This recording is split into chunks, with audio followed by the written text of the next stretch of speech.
And at this point, I was looking to do a global brand. I wanted to return to my roots in a way in England.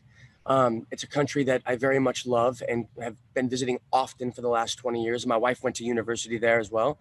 And, um, and when I was introduced to Highclere, I found that it represented so much of the elegance and beauty and pedigree and heritage that's being lost around the world.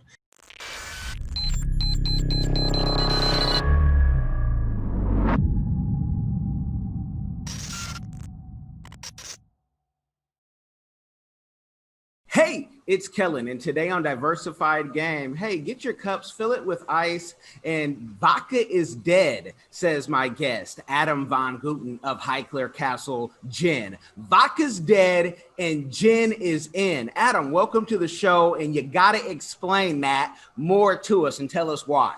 Kellen, thanks for having me on. It's great to be here and to meet you. I think what's happening in the spirits world is that consumers are realizing the level of sophistication that gin adds to a cocktail over vodka. Now, don't get me wrong. I like the occasional vodka dirty martini myself, but vodka's defined as flavorless, odorless alcohol molecule by the federal government. And that doesn't sound too appealing when you put it that way. When you think about gin, kind of capturing the flavors and the complexities of botanicals, especially from an estate like Highclere, and all of the pedigree and history that goes into that, it just makes for a more delicious, more interesting, and more sophisticated cocktail. Okay. Now, you say odorless, and that is one of the things when kids, especially if you're not able to drink, or if you maybe want to drink on the job, gin and juice, old Snoop Dogg reference, you could mix that and it really wouldn't, people wouldn't know what you're having. So you could have it a cocktail and there's no judgment, if there's judgment at all, depending on your circle. But does this vodka, some gins will say, hey, you can try to taste or smell the sense of citrus or wood. Yeah. How would you describe this gin? So Highclere Castle gin is for those that don't know Highclere Castle, millions of fans around the world would recognize it as the real Downton Abbey. And this project came together through a friendship and then a partnership that I formed with the Earl and the Countess of Carnarvon, who live in the castle on the estate and manage the estate. And the vision for this gin was to kind of capture the essence of Highclere, which is hundreds of years of hosting many of the world's most interesting people, royalty, celebrities, scientists, and statesmen. And typically the evening starts with gin cocktails. And to develop the actual gin recipe was as easy as literally just walking out of the back door of the castle, looking at the botanical gardens in the back, looking at the Victorian era orangery with these beautiful little oranges, and saying, okay, this is the spirit of Highclere. Let's capture this lavender that was planted by the bishops of Winchester in the 9th century. Let's use the juniper that's been growing wild on the hills around Highclere since the Romans occupied the area. So it's very much kind of taking a sense of the terroir around Highclere and bringing that to life in liquid form and sharing it with people around the world. No, and that's awesome. I have to know how, and this is from his TED Talk. You guys Google his name, and you can check out everything he's already said about this gin and confirm that this isn't just something he just thought of, yesterday. But how does someone who dropped out of school early, and people probably were looking at you like, oh, here you go, Adam. You thought you knew more than the professors, or you partied too hard. How does a guy then go to, royalty in the UK and say, I want you and your legacy to be part of this? Because, who are you? Are you also an earl, a duke, or a lord? Like, how did you make that connection? Yeah, I think like so many entrepreneurs, I kind of beat to a different drum, and I've never really excelled in school. Some certain people are wired really well to excel in that format. My wife, for example, who's gone on to be a wonderfully successful attorney as well as a wonderful mom, she just did really well in school all the time, and I challenged with it. I struggled with it, and it never excited me unless I was interested in the topic. And so I realized after one semester in college that I was wasting money, I was wasting people's time, including my own. And so I'm not sure that I'd recommend that path for everyone for sure, because it is a difficult path, and it is hard to get things started. And I spent a few years trying to figure that out and understanding what that meant for my own personal journey. But again, there's so many wonderful entrepreneurs out there in our history who have been successful, who through their books, through their memoirs, through meeting with them and getting to know and expanding your network, that I learned a lot of lessons relatively quickly. And so at some point, you know, 12, 13 years ago, I discovered a passion for the spirits industry. I find that it romantically merges kind of this idea of farming with sophisticated business, and then ultimately the I don't know, the pizzazz and the kind of elegance of entertainment and hospitality and the restaurant business and the hotel business and the nightclub business and all of that, where it kind of comes together. So for me, all of those things merged are a beautiful industry. And so I found that that was a space that I excelled in, and then I discovered that my family goes back to the 1800s in distilled spirits in the New England area. And before that, we came from England as well. And so this idea of Highclere for me was essentially, we had built a robust distribution network, a fantastic network of senior veterans and contacts in the spirits industry, whereby I felt I was in a position to successfully launch a global brand after building the first distillery in Connecticut to be built in over almost 100 years since Prohibition. And so we knew the business, we knew the industry. We spent years kind of developing and honing our craft in the space. And at this point, I was looking to do a global brand. I wanted to return to my roots in a way in England. It's a country that I very much love and have been visiting often for the last 20 years. My wife went to university there as well. And when I was introduced to Highclere, I found that it represented so much of the elegance and beauty and pedigree and heritage that's being lost around the world. And I felt that Lord and Lady Carnarvon were working very hard as entrepreneurs in their own right to maintain and protect the traditions and what Highclere is. And for me, it just had all those ingredients perfectly balanced to come in and say, would you partner with me to develop what I hope and believe will be the smoothest and most incredible gin ever launched? And now 9, 10 months in, we've already won 15 double and platinum gold awards, and we're on our way to being the most awarded gin in the world. So I'm very proud of the work we've done to bring this to life. What a story. And I can relate with you about being a poor student until I got to college. And then I became like a president, list and dean's list and all that. My wife told me that. I said, really? I'm used to being like a waiver for the football guy, 1.9 GPA graduation type guy, and so I definitely get it. And I really want to make it clear for any, young people, especially young men, who don't get coddled a lot of times, or explain that you might not be good these middle school, high school years, but there's a future that your mind will beat everybody else's if you keep pushing it and doing it your way.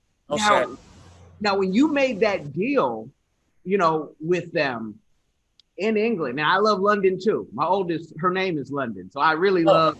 Wonderful. Yeah. How did you do that? Because, nowadays people are, let me go get an entertainer and somebody, to have my bottles, and, it's their brand, but it's really my brand, but they're the face. You got royalty, which they don't need the money. Entertainers sometimes need the money because they're broke. Royalty doesn't need the money. Everything is all, set. How did you do that? And was it a deal where you had to give them a portion of the business, just for those who, would want to learn how they may be able to do that somewhere else? Yeah, it's actually a very good question. So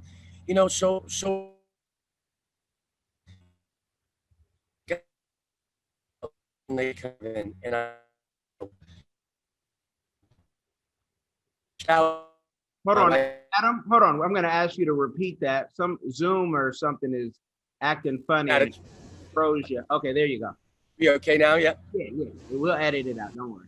So once we, within a couple weeks of reaching out, Lord and Lady Carnarvon were typical generous hospitality. My wife and I were on a plane to go stay the weekend at the castle.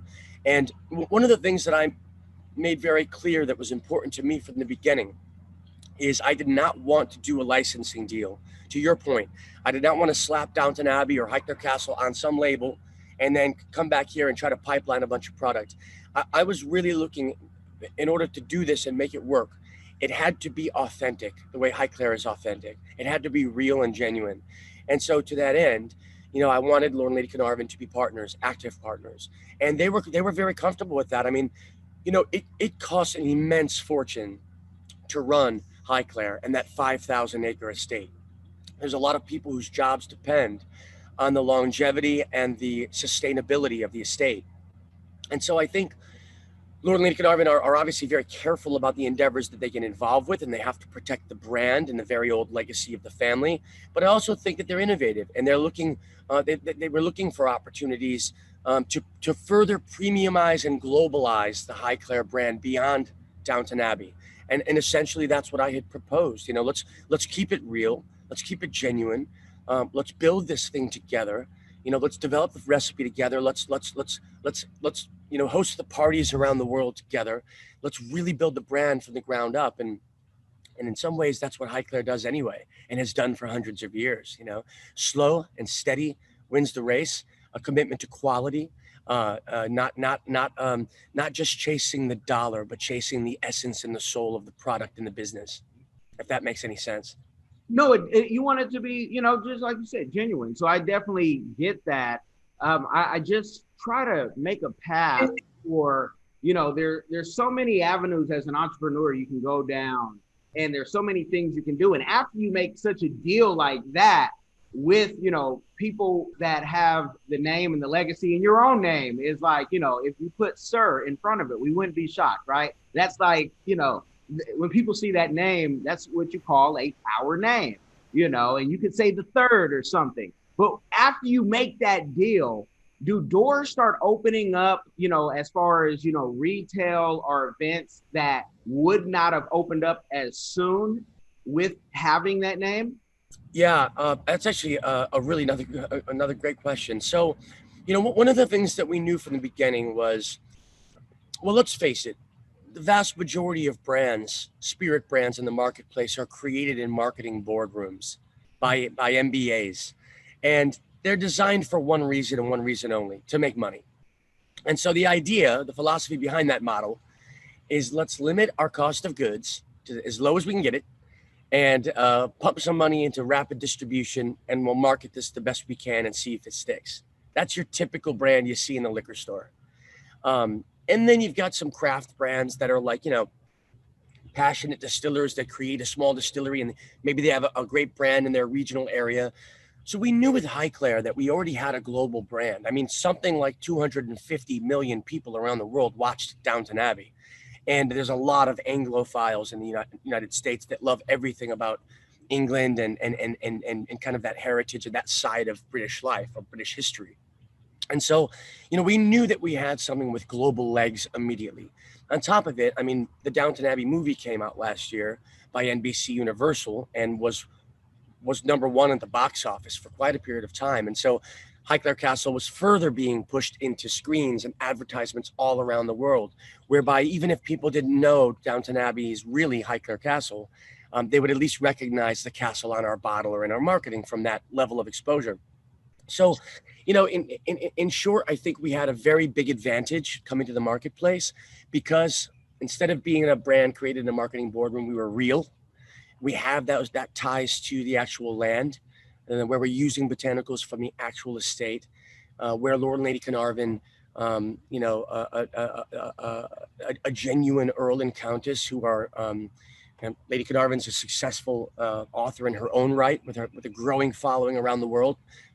New York Times best-selling author with books around Highclere and life and entertainment and what it takes to kind of run the household like that. So, you've got a lot of components there that are working for our advantage, which allowed us last year, in a matter of, well, from August to December, we launched 25 US states, plus France, Switzerland, and the United Kingdom.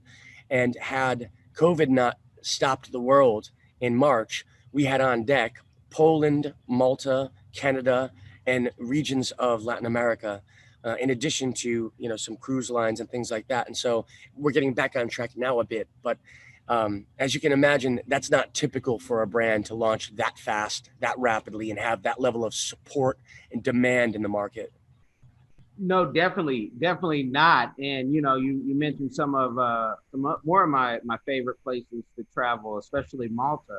But Mm. with COVID, they say alcohol has been coming off the shelf. So let the folks know, especially in America, but the audience, especially listening, is global. Where they can find it, like how do they order it, and has COVID, helped sell some bottles? Like, have you seen an increase in sales during COVID? Yeah, it's rather easy to find on our website, highclerecastlegin.com. And we do delivery to about 40 states online. We're also in 25 states in brick and mortar. So we're in stores, restaurants in 25 states throughout the U.S. We're available through the UK and Waitrose, who are wonderful partners, as well as through Amazon in the UK and the EU. So anybody in the EU can order online and have it shipped right to your door as well. And then we're in some of the finest hotels when they're open, restaurants when they're open, and in markets around the world too. And COVID has been interesting to our business. In general, spirit sales have really gone through the roof. Just drinking is increased during this weird time. For us, it's a little different because we were right in the middle of launching deep into markets when COVID shut us down. For example, I'm in Florida right now for a couple gin events happening tonight and tomorrow, and we had launched in Amelia Island. The Concours d'Elegance and Porsche had asked us to be the feature spirit in Amelia Island, Florida, and so we went. We did the big launch party, got back, returned from Florida, and then there was the global shutdown happened. So we weren't quite penetrating the markets. We had built a foundation so that we could aggressively launch come spring, which of course is gin and tonic season for many states as it starts to warm up. So I would say for us, it has been a challenging year. But what it has caused us to do is be thoughtful and very guerrilla in our pivot, which I think a lot of businesses that have had to survive have had to do. In that, last year we had a broad market saturation approach because of course, Highclere Castle and our access to robust distribution and our network of friends and people around the world. So we were able to press those buttons and go live quickly. The intention was to circle back, do that through the winter, circle back spring of 2020 this year, and then go deep and penetrate into all those markets and expand points of distribution and continue with PR and marketing and such. Because of COVID, we had to really look at getting more granular and more strategic with the retail partners and restaurant partners around the world. So we've kind of rolled back the intensity of our expansion and instead took more of a sharpshooter approach, now targeting only the finest restaurants, the finest hotels, and the most on-brand liquor stores around the world that really understand how to tell our story, who we can then support through resources on an in-account level, and also by expanding our sales territory manager staff. So we've gone less broad, more focused because of COVID. And coming out of this, once vaccine starts to be spread, I'm going to be very happy we kept it this way because I feel better about building the brand and building the business this way anyway. Don't go too fast, keep focused, slow and steady, and go deep in the markets, the philosophy. No, that's a great philosophy to have, because the more you grow, the more, you grow. And can you talk about that growth that you've had from, concept to now the idea is working? I've proven my idea is working. Mentally, what do you go through? Because entrepreneurs, people don't like to talk about the low moments, but also sometimes your highest moments or your loneliest moments. So how do you, keep your circle tight, your mental right, and make sure, you don't start saying, hey, I'm floating on a carpet like some type of genie in a Disney movie? Well, I think it starts. I think it starts like with anything. I mean, being an entrepreneur, being a CEO, is risky and it's scary at times. And so you start with here, don't you? I mean, it's about waking up and going for that morning run. It's about, it's about embracing that meditation and that prayer. It's about staying balanced here and healthy and eating right. And I got two babies at home, a 3-year-old and a 1-year-old, and so sleep is harder to come by than I'm accustomed to. But it's about trying to make sure that you get that sleep, and so it starts there. If you're healthy in here, you're operating at a level that is optimum for you. You're at peace and you have balance. Now you talk about what's next. The next layer is what kind of company do you keep? Who are you hiring as your team? Is your family balanced and healthy? Happy wife, happy life, as they say. And so you want to make sure the people around you are pure, are genuine in their support of your business, of your choices and of your strategy. We have I emphasize my team all the time. They say the customer comes first. It doesn't. The team comes first. Take care of that team, get that team right. The team will take care of the customer, and then everybody's happy. And so I spent a couple years building our team out for Highclere Castle Gin to get it just right. We're not perfect. We can always do better, but our team is exceptional at executing the plan, at all maintaining relatively balanced, healthy lives. And so every day is fun. Every day is an adventure. Every day is exciting. That helps to keep me right, because when they're happy and healthy and operating at an optimum capacity, then I feel good about the work that we're doing, and so do they. And then after that, it comes down to pride in your work, and to show up, suit up, and do what you say you're going to do, and do it consistently. And so in my book, if you do all those things, pillar 1, pillar 2, pillar 3, pillar 4, and you do it consistently every single day without moans, then you don't have time to be too low, and your ego doesn't let you get too high, and you just kind of stay in the optimum zone of health, and you achieve the mission every day. And the result is a successful business that isn't surprising to you when it is successful, because you worked for it every day and it just makes sense. Now, I love that in explaining that process, because, you live in New England. My wife and I, we got married in Springfield, Mass. We lived there for about 2.5 years. And one thing that do you know the Big Mamu, one of my favorite New Orleans restaurants right there in Springfield, Mass? That's my guy. Oh man. That's my guy. Wayne, right? Yeah. Steph Wayne, that's my guy. He is the reason why I went to San Martin, because he connected me with my connect over there. And that's the guy. But the one thing, Springfield, and I came at an interesting time. I'm originally from California. I've moved all over. Was the mob presence in New England is real. You'll think you're in a real movie. I thought I was a connected guy. I thought I was like, yeah, you guys, whatever you want to call me, Black Irish on this side, I can be Sicilian, whatever, right? But that's a real issue. And I like to just kind of, how do you, in a place where we know in NASCAR, drug money runs NASCAR, alcohol business started with, the criminals we can thank for keeping, the business of where it's at right now. But do you still see like a presence of that? Or do you have to, worry about some guy that you might have to like pay off because they say, hey, to be in this business, and let's be honest, the IRS is some of the biggest mobsters, but are there people like that still in the business that you've seen? I just want to, paint a full picture. Yeah, no, I've never encountered anything like that. I'm sure you get some of that in pockets around the world in any industry, right? I find that the liquor industry is full of professionals with integrity, and that's at a corporate level, and that's at a down to a craft level. People love this business. Once you're in, it's not unlike the entertainment industry in a way, and I think that it's if it catches you, you're hooked. It's a bit old school, to your point. Mm-hmm. Sometimes I feel like our business is still in the 50s, the way distribution works, or sometimes some of the operations I've been in, and some of the offices I've been in have been unchanged with the wood paneling since 1968 when it was renovated last. And some folks still enjoy their 2 martini lunch, and there's nothing wrong with that. But in terms of being above board, yeah, I mean the liquor business is full of integrity, and I've never seen anything but professional behavior.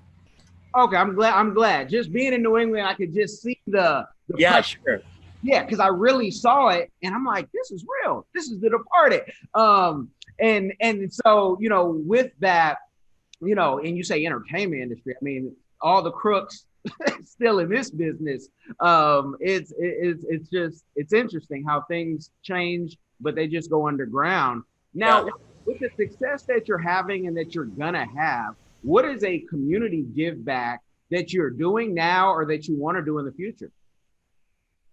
Well, I mean, so we've done quite a few. I mean, Highclere is very active. Has raised approximately £3 million for various charities, veterans, amazing charities at the castle. Lord and Lady Carnarvon are amazing at using the castle for good. In terms of Highclere Castle Gin, you know, we've done quite a few things. When the lockdown happened, we started doing for bartenders who were immediately unemployed one day in March, had no job. We started sending out $100 gift cards to whoever made a Highclere Castle gin cocktail. No questions asked. Just send us the photo, just to get some money in the hands of the bartenders who were suffering immensely. One of the things we're doing right now is we didn't talk about this much, but we also have the Highclere Castle cigar, which we produce in Nicaragua. And Nicaragua is a very, very special place to me, full of beautiful people, amazing landscape, and they produce some of the finest cigars in the world. And our cigars are very highly ranked and distributed throughout the U.S. in the finest lounges and also available online. It's called Highclere Castle Cigar. But this last week, 9 days, Nicaragua's been hit with two Category 5 hurricanes that has just wiped out towns. I've got dear friends and employees over there who are up to their waist in water right now, and so we are working with the Catholic Church via my family priest and a very dear friend of mine who also happens to be Nicaraguan but is based in New York. So we're going to be doing a really amazing fundraiser, ensuring that it goes right through the Cardinal Bishop in Managua to get right into the hands of the families who literally have no food and no roof over their head as we speak. So we're now positioning that starting 2 days ago. And we're getting that ready for a rollout in the next week. So we one of the things that we benefit by, Kellen, is that we're small enough that we can be very nimble and we can affect change quickly and do stuff fast. So that's our intention. No, that's great, and I love how from England to all the way to South America, you're in Central America, you're making an impact. Now, when you do a business, overseas, do you also have a home in these places in case you have to stay there for an extended period of time? Yes. So when in the UK, we have offices at the castle, of course. I mean that's kind of base camp. But also I live full time in Connecticut, and that's where our kind of North American offices are, where a lot of the management team is. So before COVID, I mean, I travel so much that I kind of think of Connecticut and Highclere as my base camp and home. But I'm all over the world, meetings, customers. I try to stay in the marketplace, and I don't like living in a bubble. But obviously, the last 9 months has been pretty much lockdown, quarantine kind of mode with very little travel. This is one of the first trips I've taken all year, actually. And then in Nicaragua, we do have a place that we stay in the beautiful town of San Juan del Sur, which is on the West Pacific coast. Very romantic, pretty much unchanged for the last 100 years, and we enjoy spending time around the tobacco and cigar industry and all the friends that we've made in Nicaragua. So yeah. Okay. Any plans to maybe have a dual citizenship in any of those other countries, or have a retirement plan where you just can, kind of kick back? Because I'm sure in Nicaragua you live like a king. Yeah, Nicaragua is pretty amazing in that sense. I mean, just the fresh fruits and the non bioengineered foods and the also the culture and the diversity is something that I think is really important for my children. Even in terms of the language, because we're bilingual at home, and so for them to constantly have Spanish around them, I think is very key. And so I think my wife and I have talked a lot about a more permanent relocation. just for the benefit of the diversity of experience for the children. I don't know where that puts us as of today. This year doesn't seem like a year where it's easy to dream about the future and what you could do next month to change things up a bit, because it's just kind of like, well, what happens if there's another this, or what happens if that happens? So I don't know. It's come across our minds before to maybe spend more time in certainly in England, which is a very special place that we love. But we also love New England. We also love the Southeast. I love Georgia. I love Savannah. I love Florida here. So who knows what the future will bring. Okay, and so is it Spanish at home that you guys also will speak, or is it another language? Yeah. Okay, and why'd you pick Spanish? Well, I've got Cuban family, and being raised in Connecticut, of course, I had a lot of Puerto Rican friends growing up, and I think it's important that I mean, you've got a vast amount of the Western Hemisphere is Spanish speaking. I find it a beautiful language. We love the people, we love the cuisine, we love the cultures. And of course, when we started the Highclere cigar, I started spending a lot more time in Nicaragua, where I fell even deeper in love. And matter of fact, we were there quite a bit in the beginning part of this year, as a base camp kind of thing. So, for the children's sake, we've just always spoken Spanish. Awesome. I totally dig it. I mean, for the kids alone, the travel, it's better than anything school can teach them, and you get real life experience. Now, with this business, there's entrepreneurs who are building up a business for a lifetime, and then there's entrepreneurs who say, I'm going to build this up, and then I'm going to sell it and go to paradise and relax and do whatever I want to do and maybe create another business. I know this isn't your first alcohol business, and you've gone into whiskey and different things. What type of entrepreneur are you? Is this a business that someone can write a big enough check, or is it, you're having such a great time, you don't know what else you do? That's a great question, Kellen. My vision is to, over the course of the coming decades, is to build the finest portfolio ever created of spirits, wine, and luxury items that one can really appreciate, all of which are tied to land, terroir, and extreme levels of authenticity. And so what I think you'll see in 10 years from now, 20 years from now, I would use an example of a smaller, more boutique LVMH, Louis Vuitton, Moet Hennessy kind of portfolio is what I envision that we're on the path to. So it's a very long-term mission for me.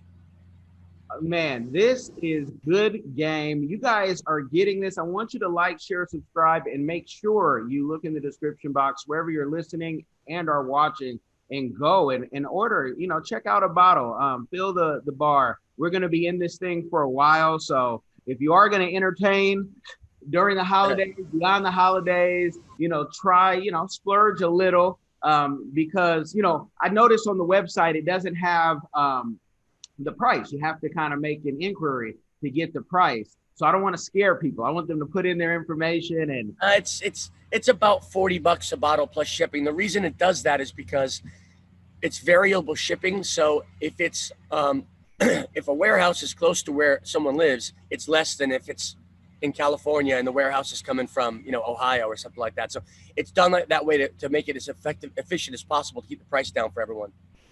Okay, no, that's great. And are there any, stores, like what was the first, major retailer that jumped on this, that if people say, oh, they're in my neighborhood, who might have it nationwide? I don't remember who the first big retailer was. I mean, it all happened so fast. I mean, we were from August, September, October, November, just going and opening. I think it might have been Massachusetts, technically. It might have been in Boston. It might have been like the Table and Vine store. Do you remember Table and Vine? Yeah. It also might have been the Goody Goody chain in Texas, who are great partners, by the way. Might have been Goody Goody. Okay, yeah, I enjoy Table and Vine to this day because they're so helpful when you want to try something new, and the folks are, so knowledgeable. So you guys can request it from there, talk with the manager, and if they don't have it, get it in there, and just so much great things to come. And now in the luxury space, you already have royalty. Can you see yourself taking influencers who are in that space and maybe having them be brand ambassadors as well?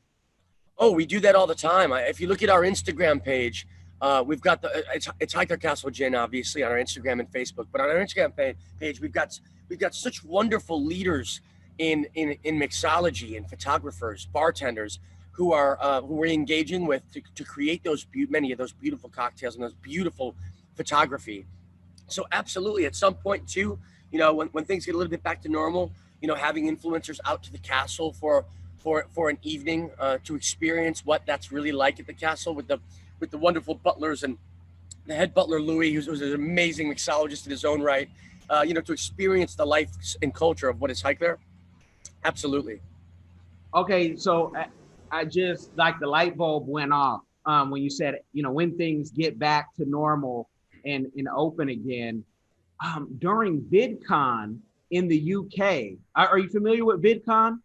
What's it called? VidCon. No. VidCon. And they do one in LA, they do one in the UK, and that could be like, that's where all the influencers go, especially the YouTubers, but everybody goes. Everybody goes. And to have an event around the same time that they're all, there. I mean, it's a little bit of a hike from, but if it's in London, if VidCon is in London, you're talking about an hour and 15 minutes west. Yeah. It's a good idea, Kellen. I really like that.